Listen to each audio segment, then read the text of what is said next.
열왕기하 2장 9절에서 11절 말씀입니다.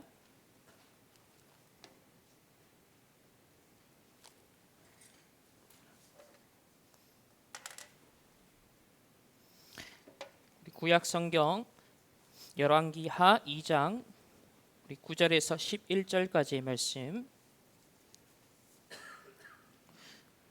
우리 다 찾으셨으면은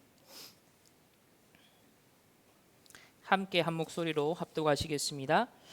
건너매 엘리야가 엘리사에게 이르되 나를 내게에서 데려감을 당하기 전에 내가 내게 어떻게 할지를 구하라.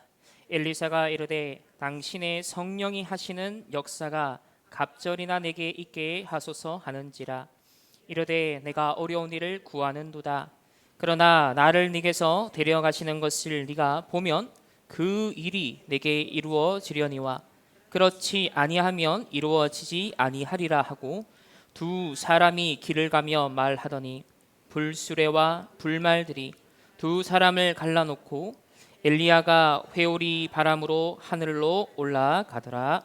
아멘. 우리 오늘 마지막 미리 정복한 엘리사입니다. 우리 먼저 서론에서 생각해야 될 것은 우리 계속 지금 선포되는 말씀이 보좌의 축복입니다. 오늘 엘리야와 엘리사가 가장 누렸던 비밀이죠. 이 보좌와 축복이 개인화되어야겠습니다. 그리고 현장화되어야 됩니다. 오늘 우리 엘리사 읽은 본문의 배경을 잠시 한번 살펴보겠습니다. 사실 오늘 본문 자체는 보좌의 이 배경을 실제로 누리는 사람들 사이에 통할 수 있는 그런 말씀입니다. 우리가 대화가 되려면 나도 상대도 수준이 맞고 배경 지식이 맞아야 통하잖아요. 마찬가지로 보좌의 배경, 이 영적 세계를 스승 엘리야 그리고 제자 엘리사가 서로 소통이 됐다는 겁니다. 오늘 본문에 보면 뭐라고 말씀하고 있습니까? 엘리야가 엘리사에게 이렇게 말합니다. 나를 네게서 데려감을 당하기 전에 내가 너에게 어떻게 할지를 구하라 라고 말했습니다. 여러분, 이 엘리야가 제안한 이 말 속에서 뭐가 읽혀지십니까? 첫 번째로 우리 엘리사는 자기에게 곧 일어날 일을 잘 알고 있었습니다.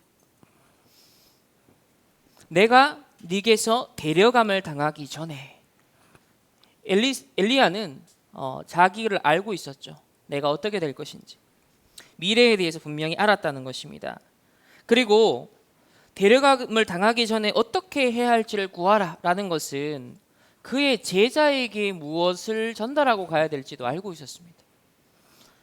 제자 엘리사에게 무엇이 필요한지를 스승은 잘 알고 있었다는 거죠. 두 번째로 우리 엘리사의 입장에서 한번 보면 엘리사 역시도 여기 보면 구하라 했을 때 엘리사가 이르되 당신의 성령이 하시는 역사가 갑절이나 내게 있게 하소서 하는지라 라고 했습니다. 이 엘리사 역시 스승에게 임한 비밀이 바로 성령의 역사구나. 나에게 필요한 것이 바로 성령의 역사구나. 스승에게 임한 성령의 역사를 이미 보고 있었다라고 볼 수 있습니다. 예를 들면 저와 여러분이 계속 전도운동 속에 인도를 받고 있는데 전도자에게 하나님이 역사하시는 비밀을 봐야 되거든요. 담임 목사님의 역사하시는 하나님의 역사를 봐야 돼요. 한 시대 전도운동을 하나님이 이렇게 우리 다락방을 펼쳐나가시는다는 것을 우리가 알아야 되거든요. 근데 그게 인간의 역사가 아니라 하나님의 역사구나. 아, 이게 성령의 역사구나 라는 것을 엘리사는 잘 알고 있었습니다. 그리고 스승에게 구하는 것을 볼 때 자기 자신에게 꼭 필요한 것이 무엇인지 갑절에 영감을 달라라는 그의 요청 속에 자기에게 절대적으로 무엇이 필요한지를 엘리사는 또 잘 알고 있었던 것 같습니다. 저와 여러분이 아주 중요하게 배워야 될 부분이죠.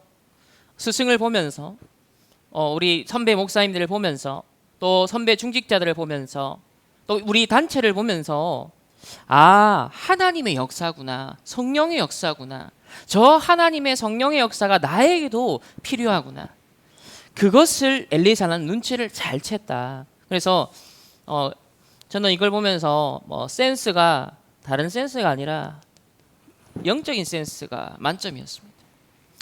여러분, 다른 센스 아무리 있어도 영적 센스 꽝이면은 아무 소용이 없습니다. 근데 엘리야와 엘리사를 볼 때는 서로가 이 영적인 센스가 통한 거죠. 자, 두 번째는 그렇다고 할 때 지금 계속 강조하시는 것이 보좌의 개인화입니다. 내 자신이 보좌로 세팅돼야 되겠죠. 의자가 탄탄한 의자가 있으면 내가 털썩 앉아도 괜찮아요. 근데 비실비실한 의자는 내가 겁나서 앉지도 못합니다. 잘못 앉았다가는 폭삭 내려앉거든요. 마찬가지로 우리의 영적 상태가 마치 보좌와 같이 세팅이 돼야 된다는 겁니다. 누구든지 어떤 상황에서든지 덜커덩 무너지는 상황이 아니라 나라는 존재가 든든한 영적인 보좌로 딱 서는 거죠. 미국 변호사의 지금 한 28% 정도가 우울증에 시달린다고 합니다. 미국 변호사 현재 2018년 우리 미국 변호사 협회에 발표된 자료에 따르면 이렇게 엘리트들이 우울증을 겪고 있다. 그 사람들은 어마어마한 성공을 이룬 사람들입니다. 하지만 극도의 엄청난 긴장과 또 스트레스에 노출되는 사람들이에요. 그러다 보니까 호흡이 짧아질 수밖에 없잖아요. 결국은 이런 정신적인 문제, 영적인 시달림이 올 수밖에 없습니다. 그래서 우리에게 필요한 것은 오직 그리스도가 우리에게 주인 되실 때 참된 안식이 임합니다. 저와 여러분이 보좌의 축복을 개인화한다 했을 때 가장 중요한 것이 그리스도가 나의 주인이심을 믿고 고백하고 선포하는 것입니다. 그리스도가 주인 될 때 우리의 생각, 마음, 영혼은 참된 안식을 누리게 되어집니다. 그렇게 되어야 나라는 존재 자체가 든든한, 평안한 보좌의 기능을 할 수 있겠죠. 그래서 393의 기도, 지금 계속 말씀하시는 것이 우리 393의 기도를 계속 실제로 누려야 됨을 말씀하고 있습니다. 그리고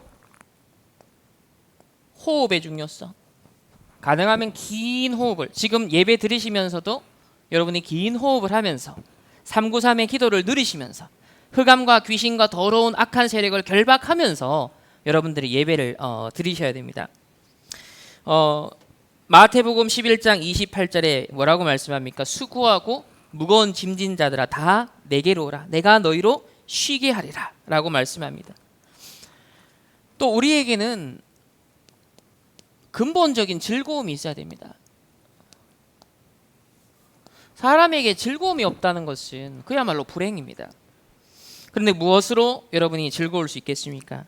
우리에게 근본적인 즐거움이 있어야 되는데 시편 우리 1편 2절에 보면은 이렇게 말씀합니다. 오직 여호와의 율법을, 하나님의 말씀을 즐거워하여 그의 율법을 주야로 묵상하는도다.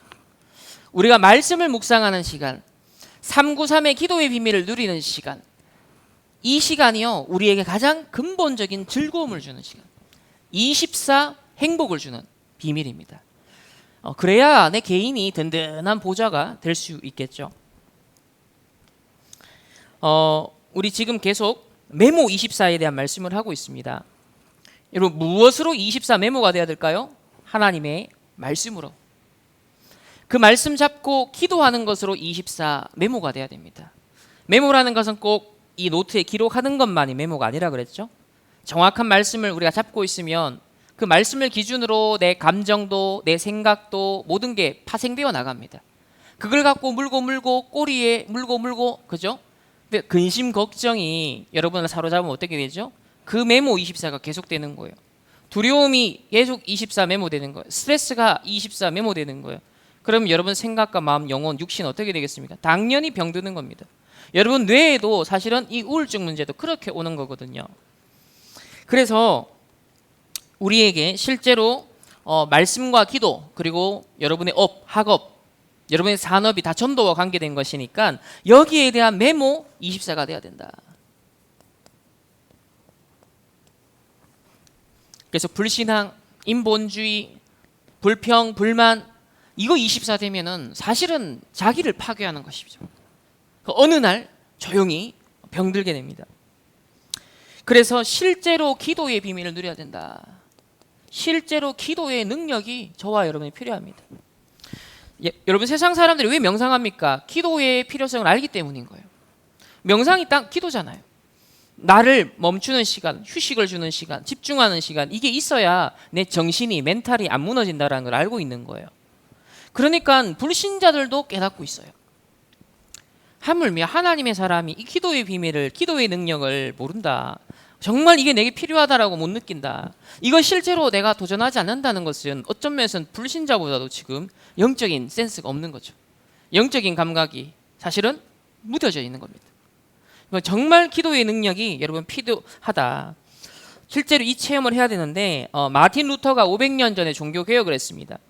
이 종교개혁자 마틴 루터가 한번 상상해 보십시오. 500년 전에 유럽 전체를 지배하고 있는 교황과 이 카톨릭 세력이 어마무시한 권력을 가지고 영향력을 발휘했습니다. 그런데 일개 수도 승인 이 마틴 루터가 종교개혁자로 들고 일어났을 때 사실 루터 하나 죽이는 것은 간단했습니다. 그런데 루터는 죽지 않았어요. 하나님이 지키시고 결국 종교개혁을 성공시키겠습니다. 근데 이 루터가 많은 공격을 받았지만 그는 이렇게 고백합니다. 요즘 내가 더 바빠지고 있다. 그래서 기도의 시간을 1시간 더 늘려야겠다. 내가 일하는 1시간보다 내가 기도하는 시간에 일하시는 하나님의 능력이 더 크기 때문이다. 여러분이 1시간을 내가 더 열심히 일하는 것보다 1시간을 기도해서 하나님이 일하시게 만드는 그 능력이 훨씬 크다라는 겁니다. 이 비밀이 마틴 루터가 카톨릭을 대항해서요. 카톨릭이 계속 공격하니까 거기에 대해서 또 반박하는 글을 계속 쓰고 성경 번역하고 24시간이 모자라는 사람이었습니다. 그런데도요. 하나님 앞에 내가 1시간 더 기도하는 것이 그게 하나님의 능력을 끌어오는 것이다라고. 종교개혁의 승리의 바탕에는 이런 루터의 기도의 비밀이 있었습니다. 여러분, 실제 기도 능력이 필요하다는 걸 아는 것이 아니라 실제 체험을 하셔야 됩니다. 이번 한 주간 여러분 기도의 능력을 실제 체험하시길 바랍니다. 자, 우리 세 번째는 이제 보좌의 현장화가 필요합니다. 여러분이 앞으로 현장을 가야겠죠. 사회생활 해야 됩니다. 직장을 가야 됩니다. 이미 또 우리 중직자분들, 기성세대들은 그 현장 속에 있습니다. 자, 이 현장화라는 것은 뭐냐면 결국은 여러분이 어려도 이 보호자의 개인화 속에서 무엇이 보이냐? 정확한 미래, 정확한 흐름. 여러분 도전을 할 때는 반드시 어떤 미래가 보여야 됩니다. 무엇인가 여러분이 앞으로 도전을 한다는 흐름을 보고 해야 됩니다. 내 생각, 내 주장, 내 계획이 아직 나온다는 것은 사실은 그 자체가 미리 실패의 길을 가는 것이다라고 볼 수 있어요. 내 생각, 내 주장, 내 기준이 아닙니다. 정확한 하나님의 말씀이 나에게 세팅이 되면 그 안에서 하나님의 정확한 계획이 보이고 미래, 그리고 내가 무엇을 해야 되는지 그 길을 따라가게 되어 있어요. 이걸 놓치면 우왕좌왕 결국은 실패하게 되어집니다. 그래서 지금 말씀하시는 것이 미래 캠프를 해라. 미래를 봐야 될 거 아닙니까? 미래를 보는 것은 반드시 오직이 여러분에 보여야 됩니다. 오직이 보이지 않는 건 정확한 미래가 아닙니다. 여러분이 정말 오직 그리스도 이게 보여야 오직 그리스도가 아니면 안 되는구나. 오직 복음이 아니면 안 되는구나. 그게 진짜 매 순간 매일 계속 부딪혀야 됩니다. 그 발견이 되는 것이 미래 캠프. 그리고 두 번째는 기도 캠프입니다. 기도 캠프라는 것은 유일성의 응답이 오는 거다. 여러분에게 유일성의 응답이 아닌 것은 사실은 아니죠. 여러분이 복음이 유일하기 때문에 여러분의 산업에도, 여러분의 학업에도, 여러분 인생에도 유일성의 응답이 오는 것이 하나님이 예비하신 것입니다. 세 번째는 달란트 캠프라고 그랬습니다. 하나님이 주신 천재성이 있는데 그걸 자꾸 우리 가로막고 있다. 하나님이 주신 달란트를 우리는 발견해야 된다. 그래서 재창조하는 이 세 가지 캠프를 우리 렘넌트들이 시급하게 해야 된다. 그럼 우리 렘넌트들만 하는 게 아니죠. 우리 기성세대도 마찬가지입니다. 미래 캠프, 기도 캠프, 달란트 캠프, 오직 유일성 재창조 캠프. 그러니까 우리는 이거를 지금 토요 학교라는 컨셉을 가지고서 준비를 하고 있습니다. 중직자들은 임직 우리 캠프를 하고 있습니다. 또 두 번째는 성인식. 꼭 행사가 아니지만 뭔가 성인식이 돼야 된다는 거예요. 뭔가 내 인생이 무엇 때문에 사는지 그게 분명해져야 그게 성인이다 라고 있습니다. 그래서 진짜 내가 이걸 위해서 생을 걸어야겠구나. 여러분 사명식. 렘넌트들이 세상 현장 갈 때는 파송식의 의미를 갖고 가야 된다. 우리 중직자 임직 캠프도 성인식, 사명식, 파송식의 사실은 내용을 가지고 진행이 되는 것이죠. 그래서 중직자 우리 임직 캠프에 임하는 자세가 이와 같아. 진짜 내가 하나님 앞에서 성인식, 사명식, 파송식의 의미를 누려야겠구나. 이렇게 되어지면 세 번째는 여러분이 어떻게 되냐면 복음 플랫폼이 되어집니다. 내 인생 자체가 작품이 되는데 어떤 작품? 복음 플랫폼의 작품이 되어지죠. 그렇게 되어지면 어떻게 됩니까? 어두운 곳을 밝힐 수 있는 여러분이 파수등 역할을 할 수 있습니다. 또 파수망 역할을 할 수 있습니다. 오직 복음이 필요한 그 현장에 내가 진짜 복음의 플랫폼 역할을 해줘야겠구나. 저 어두움 가운데, 저 상처 가운데 영적 문제에 무너져 있는 사람에게 내가 파수등의 역할을 해야겠구나. 오직 복음만이 살릴 수 있기 때문이죠. 그래서 영적인 안테나 역할을, 하나님의 정확한 말씀을, 하나님의 정확한 계획을 내가 수신하고 그리고 전달하는 겁니다. 영적인 안테나 역할을 해야 됩니다. 결국 이게 우리의 인생 작품이죠. 전체를 다 말하면.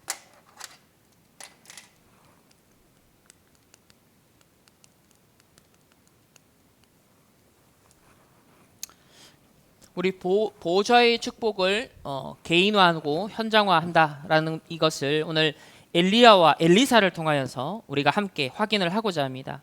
계속 지금 보좌의 개인화에 대한 말씀이 서론에서 계속 알리고 있고, 결국은 여러분의 미래 현장을 염두하고 이 보좌의 축복이 세팅될 수 있도록 우리가 여정을 함께 가고 있다는 것을 기억해야겠습니다. 자, 본론입니다. 그러면 오늘 미리 정복한 엘리사인데요. 첫 번째로 이 엘리사는 엘리야의 선택을 받은 인물입니다. 하나님께서 저와 여러분을 시대 남은 자로 선택하여 부르셨습니다. 열왕기상 19장 우리 19절 보면은 어떤 얘기가 나옵니까? 스승이 불렀을 때 엘리야가 그리로 건너와서 겉옷을 그의 위에 던졌더니 라고 했는데 21절에 보면 일어나 엘리야를 따르며 수종들었다 그랬습니다. 스승이 딱 왔을 때 바로 따라 나섰습니다. 그러니까 엘리야가 찾아왔을 때 이 스승이 어떤 분인지 벌써 알고 있었다는 거죠. 미리 깨닫고 있었습니다.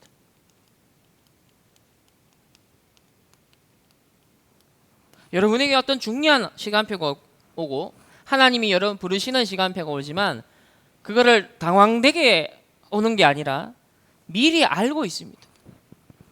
정확한 타임은 몰라도 하나님이 이렇게 인도하시겠구나라는 것이 미리 다 깨달아졌죠.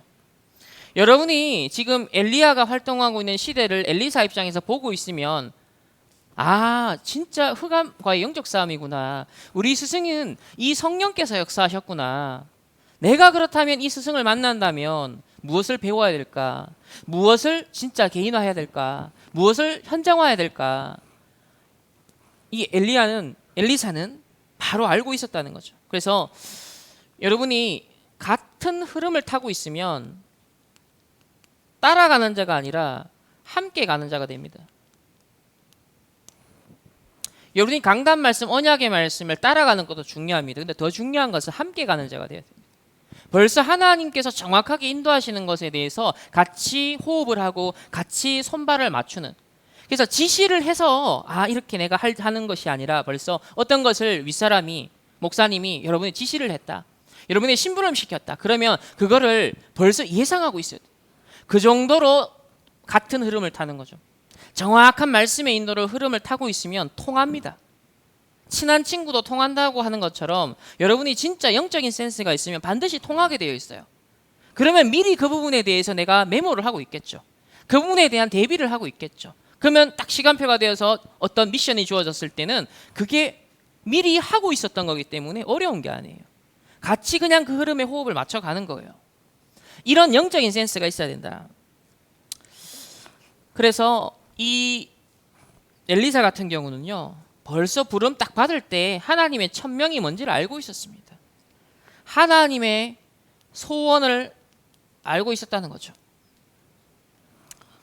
두 번째는 이 천명이 나에게 소명으로 온 겁니다. 이것은 나의 존재 이유죠. 이걸 발견했다는 거죠. 하나님의 소원이 내 존재 이유가 되는 겁니다. 세 번째는 그러하니까 진짜 사명자의 길을 가게 됩니다. 이것은 내가 어떻게 살아야 되는지, 내 삶에 대한 부분이죠. 그래서 조금 더 간단하게 말하면, 영어로 표현하면 이 천명이라는 것은 왓의 문제입니다. 세상 사람들이 뭘 해야 되지? 이 질문이 제일 많아요. 여러분도 뭘 해야 되지? 왓을 질문하거든요. 우리는 왓을 질문할 필요가 없어요. 하나님의 말씀에서 이미 왓을 다 말하고 있습니다. 무엇을 지시하는 것은 언약의 말씀에서 명확합니다. 우리가 해야 될 건 이미 말씀 속에, 세계복음화라는 그 말씀 속에 다 나와 있어요. 그래서 말씀을 집중하고 정리를 해야 돼요. 그 안에서 여러분 뭘 깨달아야 됩니까? 왓을 깨닫는 겁니다. 세상 사람들은 이게 없는 거죠. 자, 소명은 뭡니까? why를 깨닫는 겁니다. 왜? 이유를 깨닫는 거죠. 분명한 what이 있으면 그것이 내 것으로 되려면 why가 나와야 됩니다. 왜냐는 질문이, 그 이유가 발견돼야 되죠. 그래 되면 사명은 뭡니까? 내가 어떻게 삶을 살아야 될 것인가에 대한 how입니다. how. 세상에서의 사람들의 고민은 이거잖아요. what, why, how거든요. 이게 우리는 천명, 소명, 사명이라는 겁니다. 엘리야의 선택을 받고 부름을 받았을 때 따라 나섰던 엘리사에게는 분명하게 천명, 소명, 사명이 선명했다는 것입니다. 저도 이 다락방 전도 운동 속에서 하나님의 천명은 다른 것이 아니다. 사도행전 1장 8절에 세계복음화다. 이건 하나님의 소원이거든요. 마지막 하나님 끝까지 이루실 하나님의 절대 계획, 세계복음화거든요. 땅 끝까지 이르러 내 증인이 되리라 라고 했습니다. 그래서 이 성경적인 오직 복음운동이 너무 중요하구나, 오직 전도운동 너무 소중하구나, 이것을 보았습니다. 그러다 보니 이 렘넌트들에게 언약이 전달돼야 되는구나, 렘넌트 운동이 중요하구나. 이게 전부 다 세계복음화의 하나님의 왓에 대한 하나님의 소원을 깨닫는 것이죠. 그런 가운데 저에게 소명은 이렇게 다가왔습니다. 예레미야 1장 말씀을 통해서 예레미야에게 하나님 말씀이 임한 것처럼 저에게도 하나님의 말씀이 임하면서 열방의 선지자로 너를 세웠노라. 열방의 선지자. 하나님이 나를 이 시대의 전도자로 불렀구나. 하나님이 나를 열방의 선지자로 세웠구나. 하나님의 소명이 임하는 시간이었습니다. 그런 가운데 이게 보였어요. 왜 이 복음운동이 지속되지 못했을까? 왜 이 복음운동이 시대마다 반복적으로 끊어졌을까? 성경과 교회 사이의 그 흐름에 대한 전도자의 말씀 속에서 그 부분을 깨닫게 되었습니다. 그래서 저는 지속하지 못하는 이유는 본질을 놓쳤기 때문입니다. 결국은 우리가 본질을 놓치면은 그 다음 넘어갈수록 희석이 되죠. 어느 날 없어져 버리는 겁니다. 그래서 중요한 것은 내가 본질로 충만한 사람이 되야겠구나. 내가 이 본질을 반드시 전달할 수 있는 증인이 되야겠구나. 이게 엘리야와 엘리사에게 통했던 부분인 것처럼 우리가 차세대 렘넌트들, 차세대 전도자, 차세대 중직자로 쓰임받을 여러분이 이 부분 하나만 신경 쓰면 됩니다. 매 순간 말씀을 들어도 본질, 세상의 현장, 문제를 보면서도 본질이 뭔가, 그거를 여러분 발견할 때 정확한 인도를 받게 되어지죠. 그리고 어느 날 저 눈에는 들어왔던 것이 원네스였습니다. 세상 사람들이 전부 다 원네스하고 단합을 하고 또 동아리 활동을 하고 자기의 취미생활 따라 끼리끼리 뭉친다. 근데 그것은 진정한 원네스가 아니거든요. 그건 창세기 3장, 6장, 11장 원네스죠. 진짜 원네스는 본질이 살아있는 원네스가 되어야 됩니다. 그래서 세계복음하려면 반드시 본질이 지속돼야 되고, 그리고 세계복음하려면 나 혼자 할 수 없잖아요. 그러니까 모든 것을 활용하는, 모든 것을 누릴 수 있는 원네스가 필요하다. 하지만 그 원네스가 본질을 희석시키는 순간 이미 그것은 사단의 원네스가 돼요. 그래서 본질을 살리는 원네스를 어떻게 할 것인가, 이 부분이 가장 중요한 저는 하나의 컨셉으로 잡혔습니다. 그리고 다락방 전도운동이 유 목사님이 복음 엘리트라는 말을 썼어요. 세상에 엘리트는 많은데 복음을 가지고 복음을 누리는 엘리트가 없다. 또 복음이 있는 사람은 있는데 실제 삶이 엘리트를 회복하지 못한 사람들이 많다. 이 두 가지 사이에서 왔다 갔다 한다는 거예요. 그러다 보니까 교회가 늘 한쪽에서는 복음을 놓치는 흐름이 생기고요, 한쪽에서는 삶을 놓치는 흐름이 또 생기는 거예요. 이 두 가지 갈등이 사실은 모든 것에 문제가 됩니다. 현실적으로 교회사에 끊임없이 반복됐던 갈등과 분쟁과 어려움의 원인에는 여기에 있습니다. 그래서 전도자가 복음 엘리트입니다. 복음 안에서 나온 엘리트인 거예요. 복음을 위에 있는 엘리트인 거예요. 그래서 엘리트만 삶만 강조하면 결국은 복음이 사라져 버립니다. 또 복음 안에서 실제 내 삶이 회복되지 않으면 무능에 빠지고 결국은 세상에서 올바른 증인이 될 수가 없죠. 그럼 전도와 선교를 제대로 할 수가 없습니다. 그래서 복음과 다시 말해 하나님의 형상과 정복하고 다스리는 권세를 주셨잖아요. 이게 바로 창세기 1장 27절과 28절 회복입니다. 27절은 본질이거든요. 복음이잖아요. 28절은 뭐예요? 엘리트거든요. 에덴 동산을 경영할 수 있는 그 경영 능력을 주신 겁니다. 이게 엘리트예요. 그래서 복음 엘리트는 처음부터 하나님의 형상대로 지음받은 원래 인간이 주신 축복입니다. 이게 기본이에요. 이게 기본. 그래서 세상에 빌 게이츠나 스티브 잡스를 부러워할 게 아니라 원래 그 축복을 여러분이 받았어야 되는 겁니다. 근데 그것을 3단체 접신운동을 하는 사람들에게 단지 빼앗겼을 뿐인 거예요. 그러니까 앨런 머스크를 여러분이 부러워하면 안 되고요. 이게 지금 비정상적인 상황인 걸 아셔야 돼요. 원래 우리가 그 축복을 누려서 전 세계 복음 때문에 그 성공에 영향을 줘야 되는데 그걸 못하고 있는 거예요. 왜? 본질을 놓쳤기 때문에. 본질 안에서 원네스를 놓쳤기 때문에. 복음을 놓쳤고 복음 안에서 엘리트를 놓쳤기 때문에. 그래서 이게 한 개인에게도 해당되는 문제지만 교회사 전체를 봐도 똑같은 이 문제가 계속 반복이 됩니다. 그래서 저는 천명, 소명, 사명을 이거 회복하는, 정말 이거에 뭔가 나가 할 수 있는 최선을 집중을 해야 된다. 이게 하나님 내게 주신 미션이다. 저는 그렇게 발견됐어요. 그래서 조금 더 구체적으로 저는 저의 사명 중에 하나가 전도 신학 정립입니다. 결국은 본질과 원네스라는 것은 이제 아이디어잖아요. 이거는 아주 중요한 컨셉이란 말이에요. 그러면 실제화되는 작품으로서 전도 신학이라는 작품이 나와야 되는 거죠.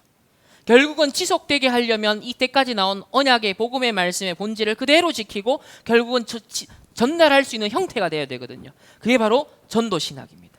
종교개혁자들의 정신을 루터를 칼빈을 통하여서 하나님이 신학이 정립이 되니까 어떻게 좀 500년 동안 그래도 류광수 목사님에게, 우리 담임 목사님에게 올바른 성경적 신학이 전달됐잖아요. 종교개혁 정신이 전달됐잖아요. 마찬가지입니다. 이 성경적 전도운동이 어떤 것인가, 렘넌트 운동이 어떤 것인가, 그것이 어떠한 형태로든 작품으로 남아서 전달돼야 돼요. 그래서 저는 전도신학이 중요하다, 그렇게 보았습니다. 제5 RUTC 운동이죠. 앞으로 이제 지금부터 유 목사님이 대비하는 것이 바로 이 시간표입니다. 그런 가운데 하나님이 저에게 보여주셨던 또 현장은 무엇이었냐면 3단체였어요. 이게 98년, 99년부터 사실 본격적으로 시작이 되어서 거의 24년 가까이 됐잖아요. 그때 한 단어로부터 편집된 그것이 유대인을 한번 연구해보라라는 그 미션을 주신 단어 하나가 편집되기 시작했고 메모되기 시작했는데 그것이 약 20몇 년이 흘러왔습니다. 말씀이 편집됐습니다. 자료가 편집됐습니다. 미국에서 직접 만나는 현장이 편집이 되었습니다. 그 속에서 지금 RTS에서는 10개의 강의로 전달하는 아주 압축적인 형태로 전달합니다. 이게 결국은 우리가 살아가게 될 이 21세기 현장, 우리가 전도와 선교 사역을 감당해야 될 그 시점과 맞물려 있는 애굽이고 바벨론이고 아람이라는 거예요. 그게 바로 로마 현장이라는 거예요. 거기에 교회가 노예포로 속국되어 있구나. 오늘날 크리스천들이 여기에 노예포로 속국 역할을 하고 있구나. 그걸 보는 겁니다. 그래서 하나님이 우리가 살아가게 될 전도 선교의 맥락이 3단체. 엘리야 엘리사의 그 당시의 3단체 맥락은 뭐죠? 아람 나라. 그래서 이 속에서 지금 파생되어 나온 것이 결국 4차 산업 아닙니까? 4차 산업. 그래서 어제 말씀했죠? 2030년에서 2080년 사이에 여러분이 살아갈 거다. 본격적으로 활동할 거다. 그때가 바로 4차 산업 시대 후유증을 겪게 되는 시대이지 않겠냐. 이거에 대한 대비를 해야 된다. 그 지금 공부 여러분 신경 쓰지 마라. 기본이니까 하면 된다. 그러나 그것으로 여러분 취직하고 앞으로 여러분의 직업이 유지되지 않는다는 거예요. 빨리 학교 공부는 학점은 대충 빨리 끝내버려야 돼요. 진짜 읽어야 될 게 풍성하거든요. 여러분이 소화해내야 될 게 너무 많아요.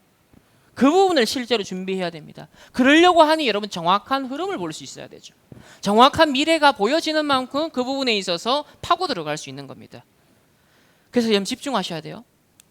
4차 산업이라는 후유증이라는 이 키워드를 주신 것 자체, 여기 이미 모든 답들이 있습니다. 이거를 이제 거꾸로 여러분들은 답을 가지고 그 과정이 어떻게 진행될지에 대해서 말씀 인도 속에 그 해당되는 전문성을 하나하나 찾아가야 돼요. 거기에 필요한 복음 엘리트가 돼야 되는 거예요.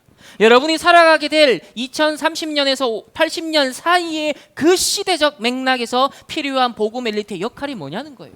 거기에 천명, 소명, 사명이 뭐냐는 겁니다. 거기에 열방의 선지자 역할을 한다는 것은 과연 무엇인가입니다. 그래서 복음 플랫폼이 된다, 파수등이 된다, 영적 안테나가 된다 했을 때 전혀 그 시대와 무관하게 내가 혼자 유아독존이 아니잖아요. 현장의 시대의 시간표와 그게 맞물려서 돌아가야 되는 거예요. 그래서 하나님께서 지금 그 준비를 시키는 여정 속에 있음을 봅니다. 그래서 조금 더 구체적으로 저에게 주신 플랫폼은 뭡니까? 지금 파수등 안테나 역할을 어디서 시키고 있습니까? 우리 충만교회가 있습니다. RTS가 있습니다. 또 RU가 있습니다. 또 렘넌트 세계관이라는 플랫폼이 있습니다.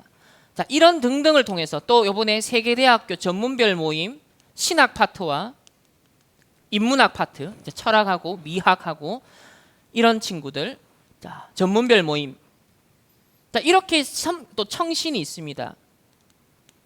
지금 공식적으로 이제 사역을 하는 대충 또 해외 전도학교다 신학교다 다 포함하면 전부 다 플랫폼이잖아요. 이 모든 것을 통하여서 결국 하나님이 주신 천명, 소명, 사명을 심부름해 나가는 작품의 여정 속에 저는 가고 있습니다. 그러면 우리 중직자는 중직자로서 천명, 소명, 사명. 우리 차세대 렘넌트들은 여러분의 앞으로 살아가게 될 본격적인 시대의 상황 속에 천명, 소명, 사명. 지금까지 나와 있는 어떤 직업으로만 생각을 하면 여러분 한계가 있습니다. 지금까지 나와 있는 직업의 그 커리큘럼이나 코스만으로는 앞으로의 시대를 다 해석하고 대비는 할 수 없거든요. 그래서 미리 깨달아야 돼요. 전도자의 말씀을 통해 하나님 주시는 계획을 미리 깨달아야 돼요. 그러니까 이 엘리야가 찾아와서 엘리사에게 야 따라와 라고 옷을 딱 던지는 순간 미션을 주는 순간 알아들었어요. 그게 같은 흐름을 타고 같은 눈을 뜨고 보고 있으니까요. 바로 시간표가 왔을 때 어떤 기회가 왔을 때 포착을 하는 겁니다. 두 번째는 이래 되니까 어떻게 되죠? 싸우지 않고 경쟁하지 않고 어떻게 된다? 미리 정복한다. 여러분 이래야 됩니다. 이번에 우리 청년 수련회 때 그 얘기 하신다 했잖아요. 이미 여러분이 경쟁한다. 그건 아니다. 벌써 경쟁하는 거기에서는 이미 그건 아니라는 거예요. 여러분 시대에는 완전 무경쟁, 오직 유일성 재창조 속에 있어야 됩니다. 그래서 경쟁하는 자가 아니라 이 우리 엘리에사를 보면 첫 번째로 열왕기상 19장 우리 21절, 열왕기상 우리 19장 우리 21절을 보시면 엘리사가 그를 떠나 돌아가서 한 겨릿소를 가져다가 잡고 소의 기구를 불살라 그 고기를 삶아 백성에게 주어 먹게 했다 그랬습니다. 모든 걸 버렸습니다. 불필요한 거 다 버렸다는 거죠. 제한적, 선택적 집중을 했다는 겁니다. 여러분이 정확한 미래를 보고 나의 천명, 소명, 사명이 나오면 거기에 집중을 하면 나머지 불필요한 건 다 버려야 돼요. 그래야 집중할 수 있잖아요.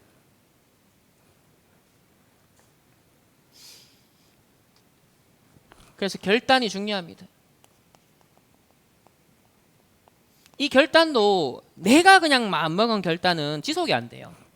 천명, 소명, 사명에 의해 나와지는 결단을 제가 말하는 것이고, 내가 막 결단하고 했는데 실천이 안 돼서 또 작심삼일, 지금 그 수준의 결단을 말하는 게 아닙니다. 이 엘리사처럼 미리 다 보고 깨닫고 준비하고 있는 겁니다. 이 천명, 소명, 사명 속에서 오는 그 무게감, 그 묵직함 속에서 오는 결단은 여러분, 그거는 내 의지 수준의 결단이 아니에요. 완전 다른 힘으로, 다른 차원의 세계 속에 오는 결단입니다.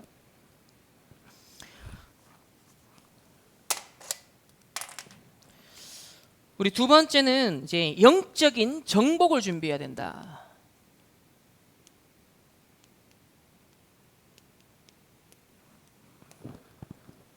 여러분이 현장 가기 전에 그 현장 미리 그러니까 인턴십이 뭡니까? 미리 그 회사를 경험해 보는 거잖아요.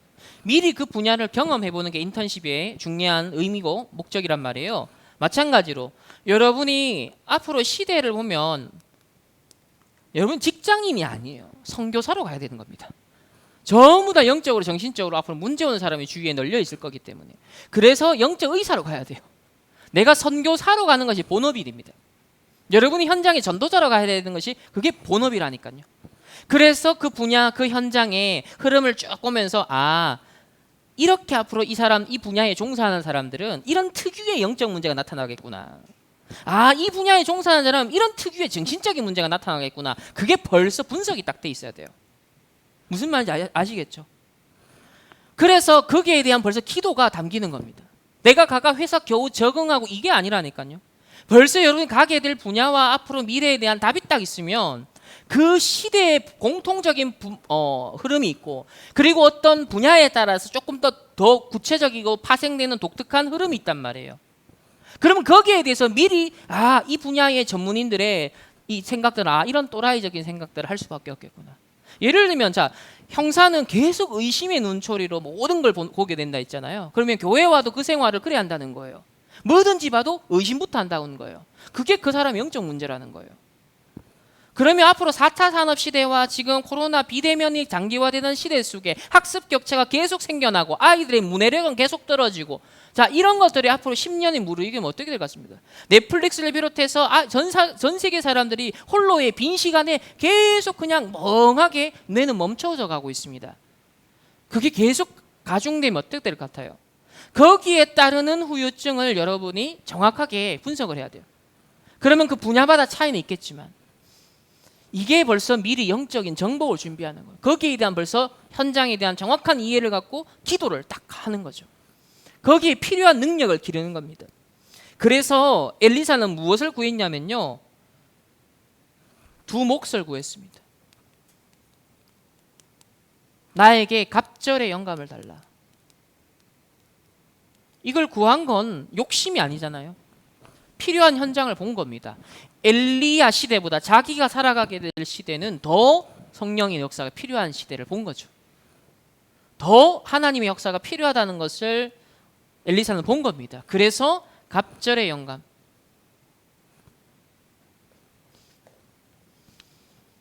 그럼 구체적으로는 이 서론의 내용을 세팅하라는 것입니다. 보호자의 개인화, 보호자의 현장화. 이것을 두 몫으로 표현할 수 있습니다. 그렇게 했더니 세 번째, 싸우지 않고 승리합니다.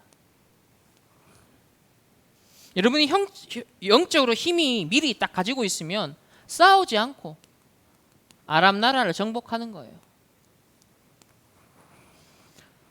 직장이다, 여러분 사회생활이다 하면 전부 다 싸움입니다. 다 경쟁입니다.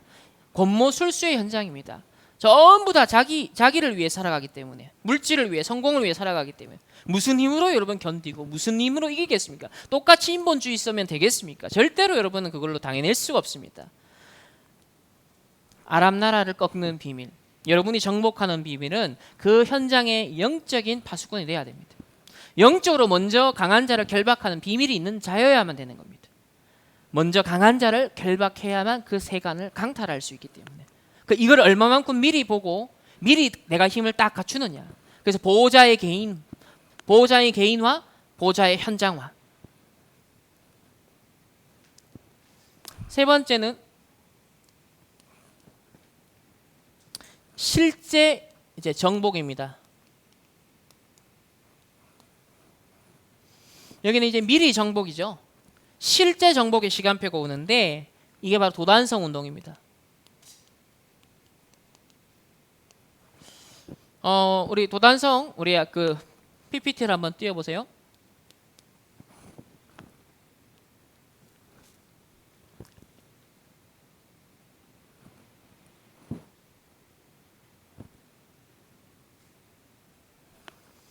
우리 첫 번째로 우리 오바댜가 숨긴 우리 100명의 선지자가 있습니다.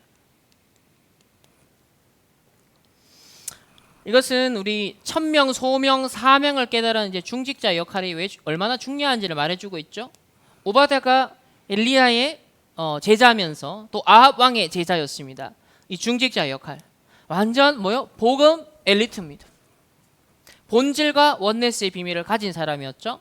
그래서 그 핍박을 하는 시대, 선지자를 죽이는 시대에 100명의 선지자나 숨겨서 결국은 키우게 되어졌습니다. 이것이 그에게 있어서 뭐죠? 절대 미션입니다. 중직자는 절대 미션이 있어야 된다. 두 번째는 엘리야를 통해서 하나님이 알리셨죠. 그럼 엘리사가 그 미션을 전달받았을 것입니다. 남아있는 7천 제자가 있다. 남아있는 7천 제자가 있다. 바알에게 무릎 꿇지 않은, 입 맞추지 않은 7천 제자가 있다. 전 어젯밤에 이 말씀을 딱 묵상하는데 큰 답을 얻었어요.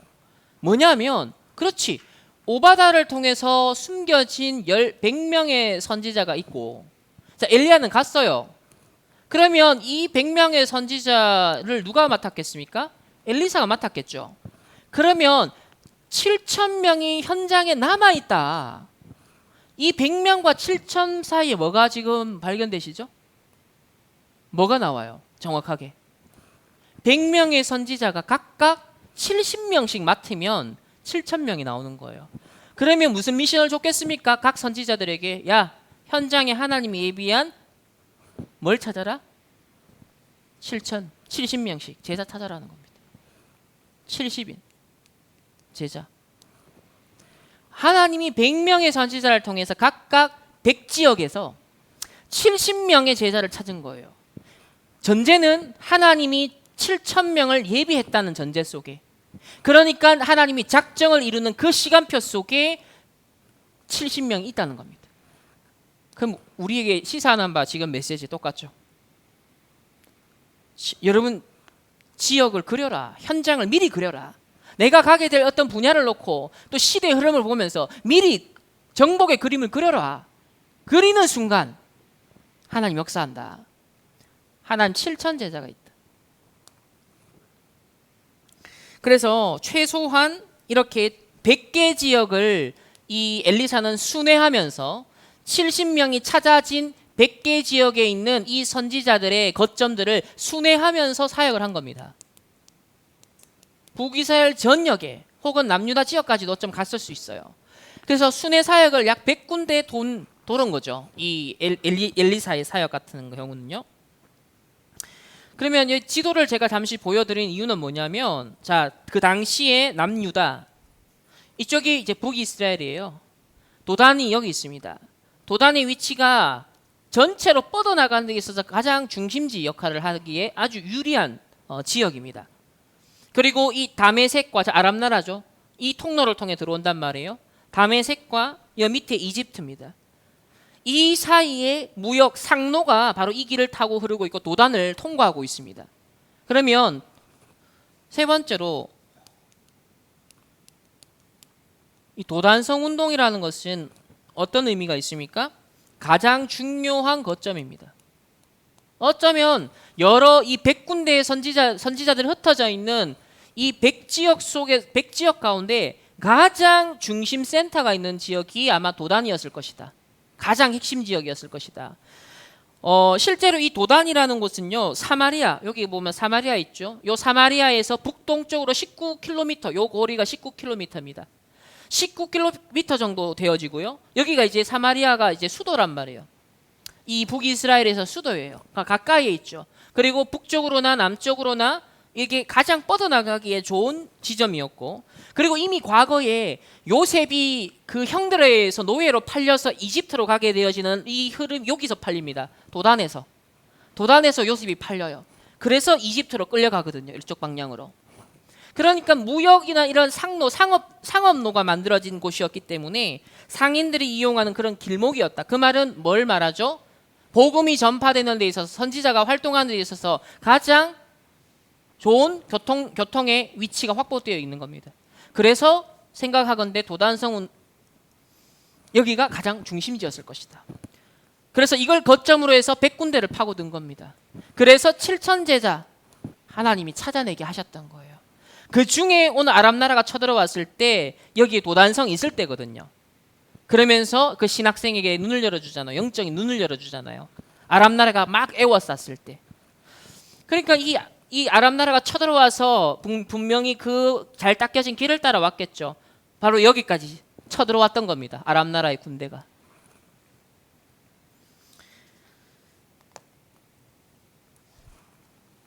결론입니다.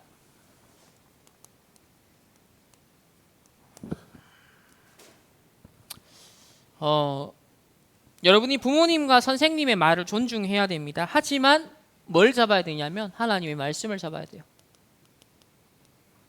왜냐하면 하나님이 주신 힘, 달란트, 천재성, 그것은 하나님 말씀 속에서만 진짜 오기 때문에. 첫 번째로 나의 CVDIP, 이걸 분명 찾아야 됩니다. 여러분의 나이와 직분에 따라서 오바다는 절대 미션을 찾았어요. 나의 CVDIP가 분명했습니다. 결국 보좌의 축복이 여러분 개인화되어지면 나의 CVDIP가 정확해지겠죠. 그래서 CVDIP의 출발점은 뭡니까? 바로 C 아닙니까? 언약. 언약이 정확할수록, 그래서 정확한 말씀 정리가 필요한 거예요.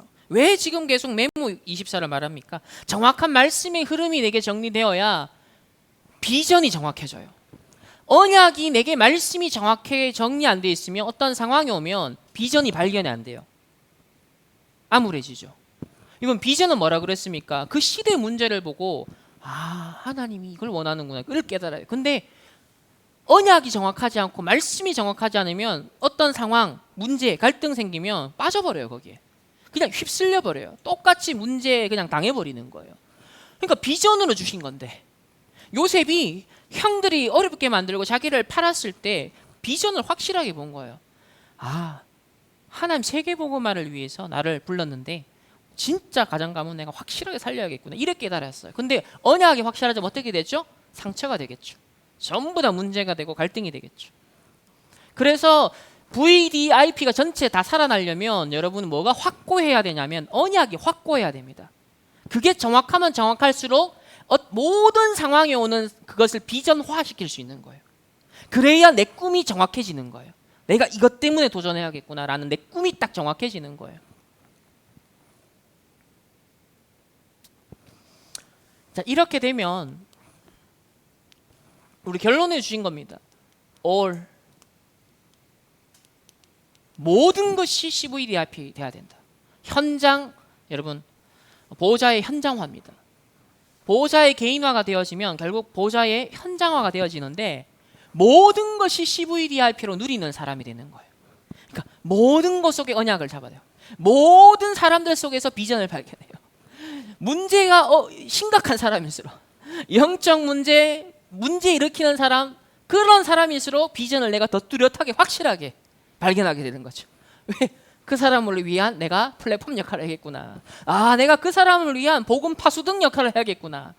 내가 그 사람을 위한 영적 의사 역할을 해야겠구나. 여러분 가정 가문의 현장에 시달리는 사람 있습니까? 여러분 괴롭히는 사람 있습니까? 가장 확실한 사인이에요. 그 사람이 지금 메시지를 주고 있는 거예요. 나 죽고 있어라고. 나 좀 살려줘라고. 그래서 확실하게 영적 문제 드러났다. 확실하게 살려야 될 사람. 확실하게 복음으로 치유해야 될 사람. 맞잖아요. 그게 뭘 CVDIP 힘 있는 사람이 되는 거예요. 이런 크리스천이 없기 때문에 오늘날 교회가, 기독교가 힘이 없는 겁니다. 현장에서 아무 능력이 없는 거예요. 이 올 CVDIP 할 수 있는 오바다와 같은 중직자가 필요합니다. 엘리사와 같은 영적 지도자가 필요한 거예요. 그래서 모든 것이 올 CVDIP로 연결된다. 주로 그래서 여기서 착각한다고 하셨어요. 여기서 자꾸 실수한다 했어요.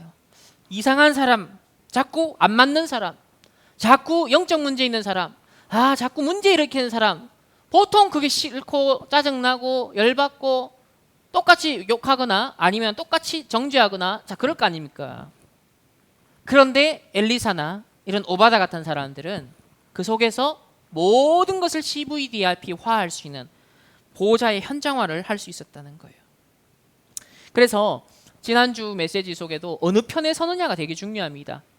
문제를 보느냐 아니면 문제를 해결하는 편에, 문제 속에서 답을 보는 편에 서느냐.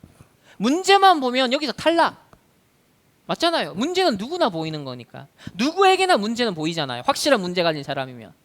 하지만 그 문제만 내가 똑같이 보고 있으면은 문제 일으킨 사람의 수준이나 문제에 대해서 똑같이 저거 문제다라고 말하는 사람이나 똑같은 문제예요. 그러나 그 문제 속에 답을 찾아내는 사람은 그 문제를 초월하는 사람. 그 사람이 필요한 겁니다. 그 지도자들이 필요한 거예요.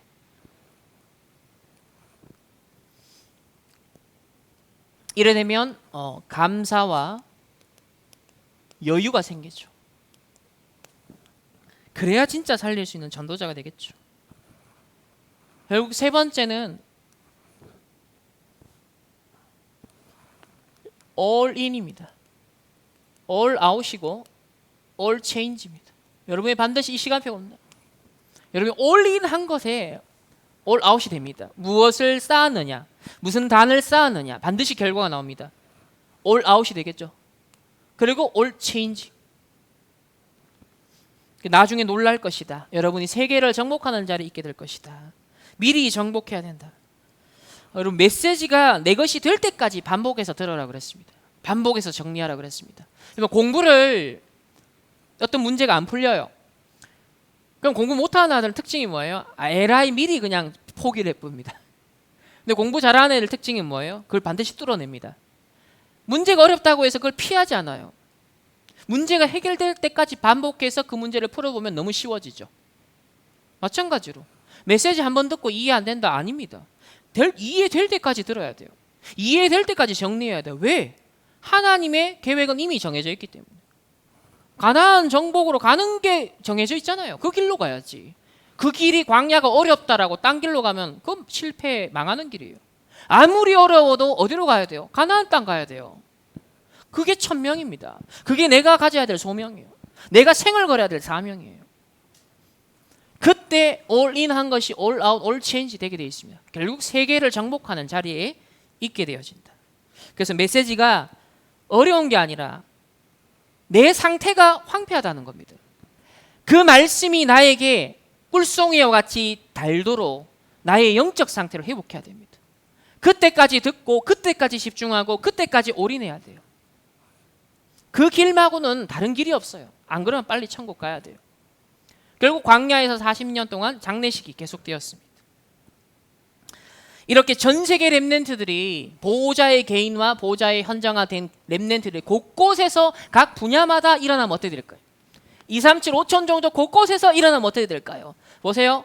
7천 제자가, 렘넌트들이 보호자의 개인화, 현장화 이룬 7천 제자가 100명의 선지자, 거기에 엘리사의 지도 속에 7천 명이 동시에 일어나 버리면 어떻게 될까요? 뒤집어지는 겁니다. 이게 렘넌트 시대를 여는 거예요. 앞으로 우리 이 날을 꿈꿔야 돼요. 우리 다락방 차세대 렘넌트들이 전 세계에 지금 흩어져 있습니다. 우리 주위가 다가 아니에요. 요즘 우리 핵심 산업선교 우리 진행할 때마다 RUTC 뉴스 볼 때마다 뭘 보죠? 2, 3, 7, 5천 종족 중에 지금 74개 나라부터 먼저 보고 있잖아요. 곳곳에 말씀을 알아듣는 우리보다 더 나은 제자들이 있어요. 오히려 우리는 말씀의 메시지 홍수 속에 이게 얼마나 소중한지에 대한 감각이 완전 무뎌져 있는데, 여러분 저 제3국 보셨죠? 저 남미 국가 보셨죠? 테이블에 둘러싸고 앉아가지고 조그만한 스마트폰 하나 세워놓고요, 5명, 6명 옹기종기 모여 앉아서, 여러분 그 심령이 가난한 자를 하나님 어떻게 보시겠습니까? 우리 마음은 너무 부해져 버렸어요. 하나님 우리를 어떻게 보실 것 같습니까? 오히려 그 사람들을 하나님 귀하게 보시지 않겠습니까? 우리 마음이 갈급해야 돼요. 우리 영혼이 갈급해야 돼요. 하나님 말씀 사모함에 갈급해야 돼요. 아니면 촛대가 옮겨갑니다. 진짜 하나님이 말씀 사모하는 2, 3, 7 나라 5천 종족에 이 촛대가 옮겨가요. 하나님이 도단성 운동, 우리 대한민국이 다락방 운동의 지금 센터 아닙니까? 도단성 운동 역할을 해야 됩니다. 여기서 2, 3, 7 나라 5천 종족 항해 전 세계 비대면으로 전도자가 지금 뭘 준비하고 있어요? 통역, 번역 계속 시스템 갖춰서 한꺼번에 뭘 일으키려고 2, 3, 7 나라 5천 종족에 예비된 7천 제자 하나님이 일으키려고. 그럼 어떻게 될 것 같습니까? 전 세계 재앙이 꺾이기 시작해요. 보이지 않게. 3단체의 흑암 조직이 무너지기 시작합니다. 그게 앞으로 50년 동안 진행되면 어떻게 될 것 같습니까? 4차 산업시대, 어마어마한 후유증 시대를 어마어마한 대부흥의 시대로 바꾸는 겁니다. 어마어마한 하나님이 교회 회복의 시대로 바꾸는 거예요. 어마어마한 복음의 영광이 나타나는 시대가 나타나는 거예요. 그래서 전도자가 지금 흩어진 제자라는 메시지에서 왜 중국을 겨냥해서 말합니까? 앞으로 중국을 통해 큰 문제가 올 거기 때문에. 그래서 미리 벌써 전도자가 말씀 주잖아요. 항상 전도자는 거꾸로 가요. 반중 지금 정서가 전 세계적으로 심각해지고 있잖아요. 우리나라 사람들은 중국 혐오 굉장히 극심해지고 있잖아요. 전도자는 거꾸로 가요. 중국 살려야 된다. 완전 복음의 기준을 가지고서만 비전을 품을 수 있죠. 언약이 확실해야만 중국이 품어집니다. 쇼트트랙 저 경기만 보면요, 여러분 이게 비전으로 보일 것 같습니까? 중국 짱깨들 그러면서 역시 이래 되잖아요. 그러니까 언약을 가진 전도자는 항상 거꾸로 움직이신다. 그럼 비전을 정확하게 보니까 벌써 CVDIP가 중국을 향해서 정확하게 가니까 그 중국 살릴 제자들을 향한 CVDIP가 지금 전달되고 있잖아요. 7천 제자가 예비되고 있잖아요. 그런데 만약에 그 언약 없다, 그 1,000명이 분명하지 않다, 만약에 전도자가 거기서 중국 나쁘다라고 헛소리 해버리면 어떻게 되겠습니까? 똑같은 거예요. 여러분이 얼마나 정확한 언약을 잡느냐에 따라 비전, 드림, 이미지, 프랙티스가 다 달라지는 거예요. 그 능력이 위에서 오시는 힘, 달란트, 미션이 전부 다 정확한 말씀 속에서 임합니다. 이 CVDIP를 여러분들 잘 준비해라. 결국은 하나 우리 도단성 운동, 우리 충만교회가 또 전 세계 우리 렘넌트들과 차세계 전도자, 지도자들 일으킬 수 있는, 움직일 수 있는 그런 도단성 운동의 역할을 할 수 있는 그런 충만교회가 되고, 거기에 여러분들의 산업이 쓰임받고 여러분의 중직자로서의 모든 헌신이 쓰임받고 기도가 쓰임받게 되기를, 또 우리 렘넌트들이 그러한 미래를 두고 학업과 여러분 앞으로 직장의 모든 현장들을 하나님이 예비하실 것이라는 걸 믿으면서 미리 정복의 여정을 함께 가기를 소망합니다. 기도하겠습니다. 하나님 감사합니다. 미리 정복한 엘리사처럼 갑절의 영감을 구할 수 있는 이유 있는 자들 되게 하옵소서. 하나님 이번 한 주간 정말 도단성 운동의 미래를 꿈꾸며 우리가 정확한 말씀 속에 나의 CVDIP가 모든 것을 CVDIP화 할 수 있는 응답으로 발견되어지게 하여 주옵소서. 감사드리며 살아계신 예수 그리스도의 이름으로 기도합니다. 아멘. 하나님 앞에 귀한 예물을 드렸습니다. 하나님 정말 이 예물이 창세기 3장, 6장, 11장의 흑암의 경제를 꺾고 정말 138의 언약을 회복하는 빛의 경제 되게 하여 주옵소서. 우리 렘넌트들이 시대 후유증을 보며 정말 오베다와 같은 중직자로 산업인으로 쓰임받는 하나님의 사람들로 인도하시고 미리 정복의 비밀 가진 하나님의 사람들로 축복하옵소서. 보호자의 개인화, 보호자의 현장화를 준비하며 나의 CVDIP를 정리하고 또 그 속에서 모든 것을 CVDF화할 수 있는, 그래서 모든 현장을 살릴 수 있는 플랫폼으로, 파수망으로, 영적인 안테나로 든든히 세워지는 우리 충만교회 모든 렘넌트들, 중직자들, 우리 성도님들 되게 하여 주옵소서. 지금은 우리 주 예수 그리스도의 은혜와 하나님의 무한한 사랑하심과 성령 하나님의 내주 인도 역사하심이 갑절의 영감을 구할 우리 모든 렘넌트들 또 중직자들 개인과 만남과 가정과 업과 흩어지는 모든 현장 위에 이제로부터 영원토록 항상 함께 계실지어다. 아멘.